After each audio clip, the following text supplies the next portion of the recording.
বর্তমানে বাজতেছে হচ্ছে 4:30 আর এই 4:30-এ আপনার মনে করেন যে আরব আমিরাতে এত পরিমাণে গরম বর্তমানে চলতেছে সেটা বলার মতো না।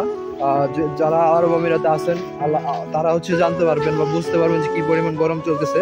সে গরমের মধ্যে আসছিলাম আসলে সাগর পাড়ে, কিন্তু সাগর পাড়ে হচ্ছে আপনার তেমন বাতাস নাই, সেই পরিমাণে গরম। আর বাতাস না থাকার কারণে সাগরের গর্জনও কম, মানে ঢেউ কম।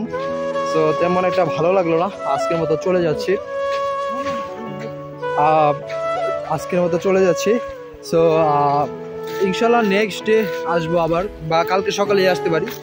কালকে আমার ছুটি আছে, কালকে সকালে হচ্ছে গোসল করার জন্য আসতে পারি। আজকে গোসল করলাম না, আজকে চলে যাচ্ছি।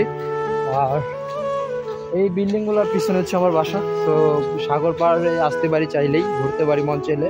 আল্লাহ আলহামদুলিল্লাহ অনেক ভালো একটা জায়গায় রাখছে, আল্লাহ আলহামদুলিল্লাহ অনেক ভালো একটা পজিশনে আল্লাহ আনছে। সো এইটাই, আল্লাহর কাছে শুকরিয়া।